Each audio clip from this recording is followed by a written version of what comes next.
What's going on, everyone? My name is Liam DeBoer. I'm here with ET Transport, and today we're going to recap some of the recent developments in the trucking industry, with Nikola having delivered its first 2 tray battery electric semis, how and why the Colorado governor stepped in to shorten the 110-year prison sentence placed upon a truck driver, and the ongoing global equipment shortages. So let's get into it.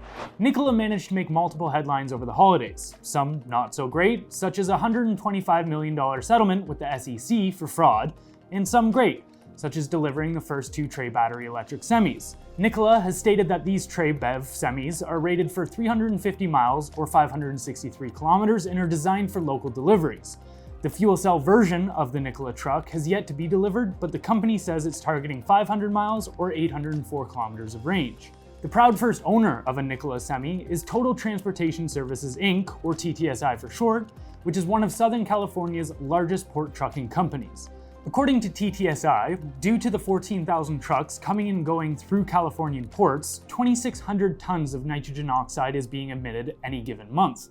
This is an area of concern for Vic LaRosa, president of TTSI, who recently said in regards to the delivery, "This day represents a major step in our continual quest to achieve a zero-emissions fleet, which is why TTSI highly values its partnership with Nikola.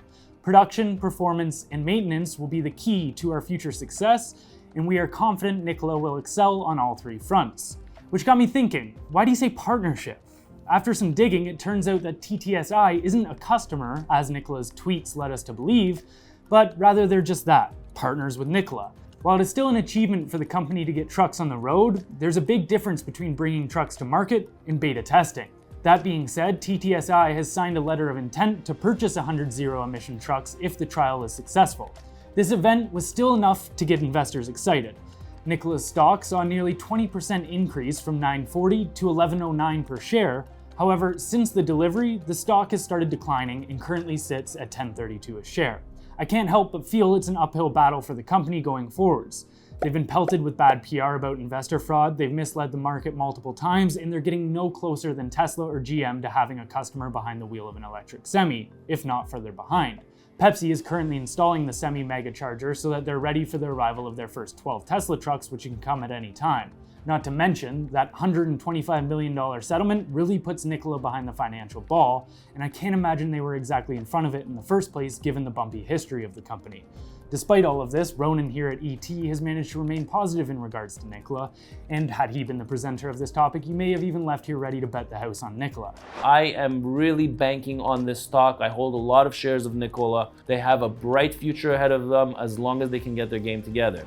In other news, Rogel Aguilera Medeiros was sentenced to 110 years in prison in October on 4 counts of vehicular homicide and 23 other charges related to the deadly crash. However, Colorado Governor Jared Polis called this sentence, quote, highly atypical and unjust, due to the nature of the accident, and assured Aguilera Medeiros in a clemency letter that he will now serve a 10-year sentence and will be eligible for parole as early as December 30th, 2026. Medeiros was driving a semi-tractor trailer in April 2019, traveling at 85 miles per hour when the brakes failed. According to an arrest affidavit, he made an attempt to pull over to the shoulder, but unfortunately another semi was already stopped there, which led to a 28-car pileup that left 4 dead. Polis wrote in the clemency letter, "The length of your 110-year sentence is simply not commensurate with your actions, nor with the penalties handed down to others for similar crimes." This was a sentiment shared by over 5 million people who had signed an online petition asking the governor to reduce the sentence. During the sentencing hearing in early December, Colorado District Court Judge A. Bruce Jones said he was bound to the mandatory minimum sentencing laws in the state, which Polis confirmed in his clemency letter by stating, "The result of a law of Colorado passed by the legislator and signed by a prior governor, and is not the fault of the judge who handed down the mandatory sentence required by the law in this case." Polis hopes that this situation will spur an important conversation about sentencing laws. In a recent interview with CNN, James Colligan, one of the attorneys for Aguilera Medeiros, said he was surprised the governor made the decision before a hearing to reconsider the sentence, but nonetheless he expects Aguilera Medeiros will accept the clemency offer. Although the district attorney, Alexis King, who is dealing with this case, asked the court to consider a sentence in the range of 20 to 30 years. In a statement given just last week, King said, "We are disappointed in the governor's decision to act prematurely. We are meeting with the victims and their loved ones this evening to support them in navigating this unprecedented action and to ensure that they are treated with fairness, dignity, and respect during this time." The family members of the victims, on the other hand, aren't feeling as relieved about the shortening of Aguilera Medeiros' sentence as the 5 million citizens who signed the petition. A victim's brother, Dwayne Bailey, has recently bestowed the title of, quote, despicable human being to the Colorado governor and went on to tell CBS Denver that Polis undermined the integrity of the courts and the jury that convicted Aguilera Medeiros. Bailey doubts that Polis' decision was made in good faith and believes, quote, the governor has decided political and social media pressure is more important than the victims of this crash. We as a society put penalties in place to punish those that do wrong and give an adequate incentive for others not to commit the same crime. Bailey agreed that life in prison was too harsh, but he would have agreed to support a sentence in the 20 to 30 year range.